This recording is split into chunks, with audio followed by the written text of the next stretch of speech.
قبیل عزت احترام سامعین و عزیز اسلامی نونہال شہزادوں، السلام علیکم ورحمۃ اللہ وبرکاتہ۔ نحمدہ نصلی ونسلم علی رسول الکریم، اما بعد، قال اللہ تبارک وتعالی فی القرآن المجید والفرقان الحمید: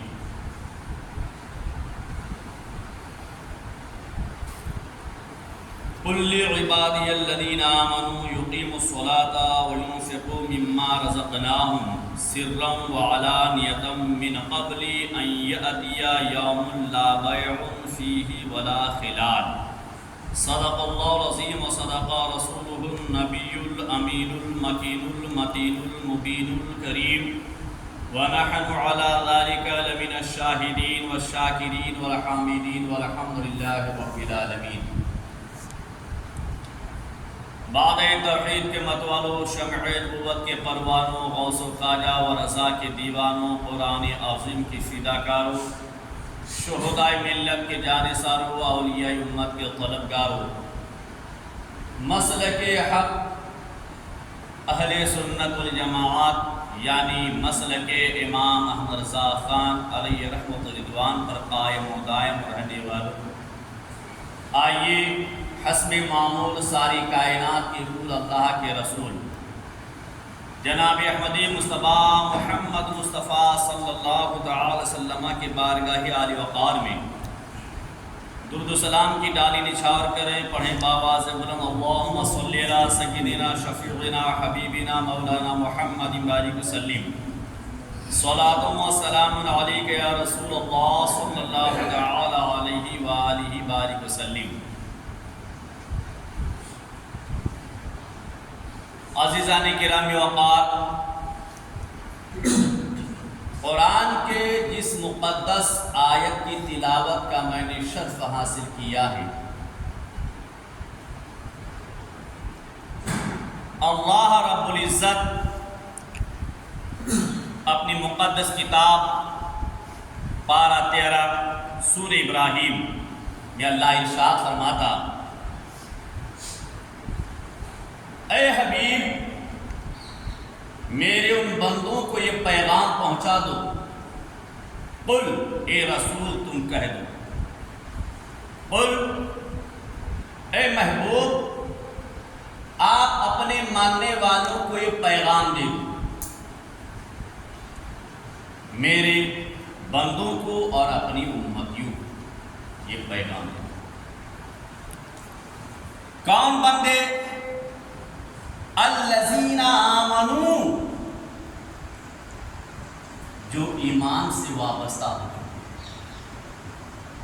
دولت ایمان سے مالا مال ہو چکے ہیں، یہ رسول جس نے آپ کے ہاتھ میں اسلام قبول کر لیا، جنہوں نے آپ کے دعوت پر لبیک کہتے ہوئے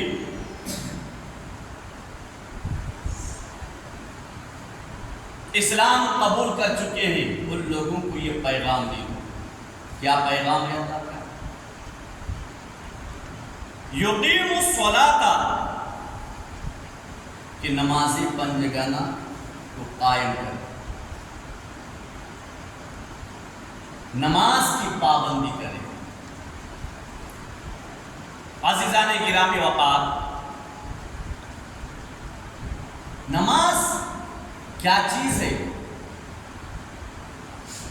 شاعر کہتا ہے کہ یہ پہلا فرض تھا جو نازل ہوا عرش اعظم سے، یہ پہلا فرض تھا جو نازل ہوا عرش اعظم سے، اسی کی سب سے ہوگی پوشش ابن آدم سے، اسی کی سب سے پہلے ہوگی پوشش ابن آدم سے۔ قیامت کے میدان میں سب سے پہلے بندوں سے نماز کے تعلق سے پوچھا جائے گا، میرے عزیزوں۔ اور نماز ایک ایسی افضل ترین عبادت ہے کہ مولا سے اپنے ملتا ہے بندہ نماز میں، مولا سے اپنے ملتا ہے بندہ نماز میں، اٹھ جاتا ہے جدائی کا پردہ نماز میں۔ جاتا ہے جدائی کا پردہ نماز میں۔ عبد اور معبود دونوں قریب ہو جاتا ہے اور درمیان سے پردہ ہٹ جاتا ہے۔ نمازی بندہ اپنے رب سے گفتگو کرتا ہے، مولا سے اپنے ملتا ہے بندہ نماز میں، اور اٹھ جاتا ہے جدائی کا پردہ نماز میں، اٹھ جاتا ہے جدائی کا پردہ نماز میں۔ بندے اور مولا میں رہتا نہیں حجاب، بندے اور مولا میں رہتا نہیں حجاب، بے پردہ ہے تجلی مولا نماز میں، بے پردہ ہے تجلی مولا اللہ کی تجلی نماز میں، حالت نماز میں اللہ کی رحمتوں کا اس بندوں پر نزول ہوتا ہے۔ دل کو صاف کر کے خوف خدا میں خشیت الہی کو لے کر بندہ جب نماز میں کھڑا ہوتا ہے تو مفسرین فرماتے ہیں کہ بندہ اور مولا کے بیچ میں جو پردہ ہوتا ہے وہ پردہ ہٹ جاتا ہے اور اللہ کی تجلی کا بندہ دیدار کرتا ہے۔ اور سر کو جھکا نماز میں، کیا ہے مزہ نماز میں، سر کو جھکا نماز میں کیا ہے مزہ نماز میں، رحمت حق نماز میں، قرب خدا نماز میں، رحمت حق نماز میں۔ حق کی رحمتوں کا اگر نزول ہوتا ہے کثرت سے، وہ عبادت ہے، تمام عبادتوں کا جو سردار نماز ہے، حالت نماز میں اللہ کی رحمتوں کا بندوں پر نزول ہوتا ہے، کیونکہ سجدہ سے بندہ اللہ کے بہت قریب ہوتا ہے۔ اللہ کو سجدہ بہت محبوب ہے، بہت پسند ہے، اس لیے میرے عزیزو نمازوں کی ہم پابندی کریں۔ اگر نماز سے ہم دور ہٹ کر زندگی گزاریں گے تو نہ ہمارے دنیا میں بھلائی ہے، نہ قبر میں بھلائی ہے، نہ قیامت میں بھلائی۔ اور ہر مرض کا ہے صلاۃ و صوم میں پنہا علاج، ہر مرض کا ہے صلاۃ و صوم میں پنہا یعنی چھپا پوشیدہ، پنہا علاج، صحت کامل کی خوشخبری سناتی ہے نماز، صحت کامل کی خوشخبری سناتی ہے نماز۔ میرے عزیزو اللہ تبارک تعالی یہی ایک واحد عبادت ہے، یہی سجدہ ہے۔ سجدہ اللہ کو اس قدر محبوب ہے، اس قدر پیارا ہے، اس قدر پیارا ہے کہ جب بندہ خدا اللہ تبارک تعالیٰ کے مقربین، رب تبارک تعالیٰ کے خاص بندے جب اس عبادت مخصوصات پر پابندی کرنے لگے اور اس پر پابندی کرنے لگے، رب تبارک تعالیٰ نے اس قدر نوازا، اس قدر نوازا کہ کوئی وقت کا غوث اعظم بن کر چمکا۔ اللہ تبارک تعالیٰ نے ولایت کے میدان میں جو سرداریت کا تاج ہوتا ہے، رب تبارک تعالیٰ نے وہ مقرب چیز سرکار غوث اعظم کو عطا فرما دیا۔ سرکار غوث اعظم 20 سال تک بغداد کے بارڈر پر جنگلوں میں اللہ کو سجدہ کرتے رہے، سجدہ کرتے رہے، فرض کے علاوہ نوافل کی پابندی کرتے رہے۔ جب انسان سجدوں کی کثرت کرتا ہے، رب تبارک تعالیٰ اس کے مقام کو بلند کر دیتا ہے۔ اس لیے ضروری ہے آپ اپنے دل سے کوتاہیوں کو ہٹائیے، سستی کو دور کیجیے، خوف خدا دل میں پیدا کیجیے، گھروں سے نکلیے، اللہ کے گھر میں آ جائیے، رب تبارک تعالیٰ کو سجدہ کرنے والا بن جائیے۔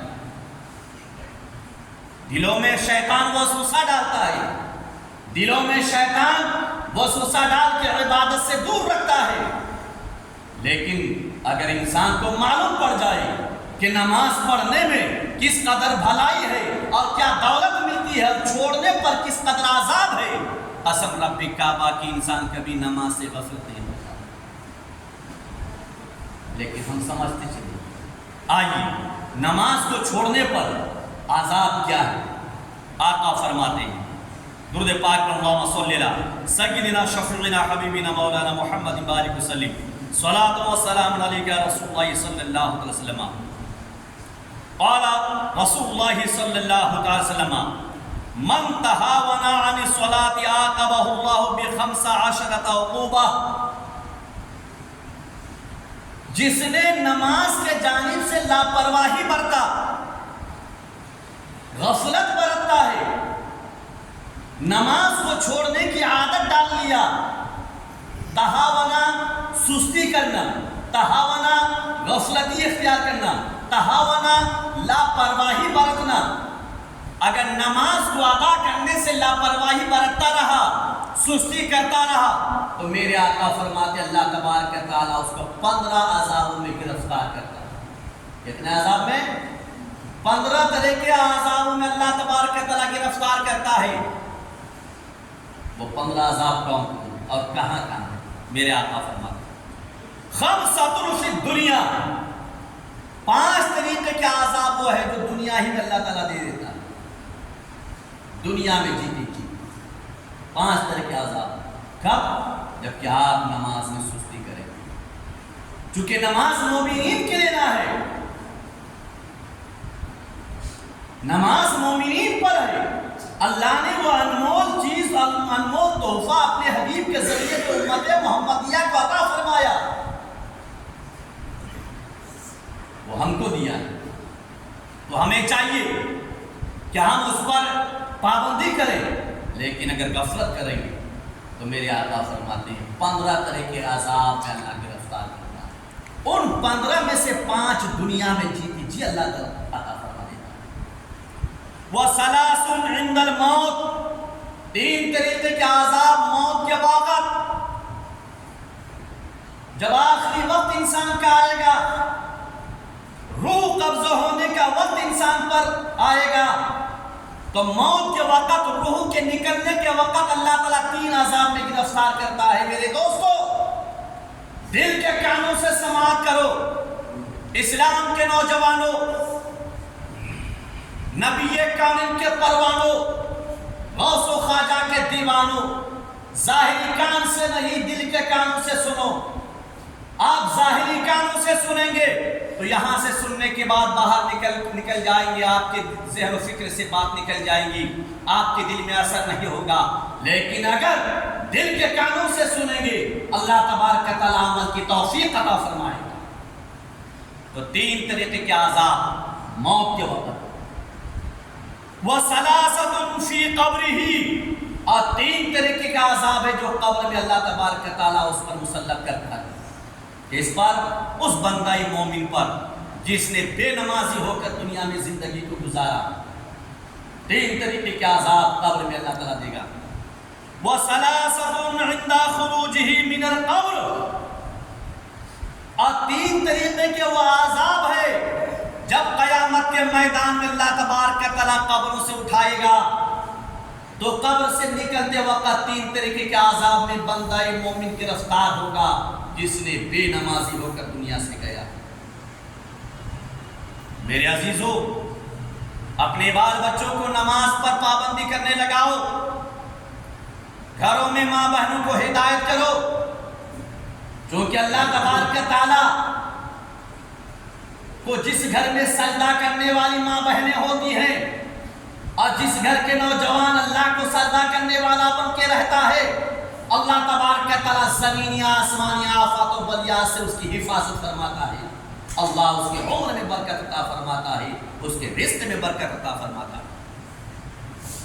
میرے عزیزو، آقا فرماتے ہیں فَأَمَّا اللَّوَاتِي فِي الدُّنْيَا، تو 5 طریقے کے عذاب جو جیتے جی دنیا میں اللہ تبارک و تعالیٰ مسلط کرتا ہے ہر اس بندہ مومن پر جو بے نمازی ہو کر زندگی گزارتا ہے، جو اللہ کی عبادت سے ہٹ کر زندگی گزارتا ہے، جو صرف دنیا داری میں مشغول ہو کر زندگی گزارا، اللہ کو سجدہ نہیں کیا، اللہ کے گھر کو سجدوں سے آباد نہیں کیا، نماز کے جانب سے لاپرواہی برتا، عبادت مخصوصہ کی اس نے قدر نہیں کیا، تو 5 طریقے کے عذاب تو دنیا میں اللہ جیتے جی عطا فرماتا ہے، مسلط کرتا ہے۔ ان میں سے پہلا کیا ہے؟ میرے آقا فرماتے ہیں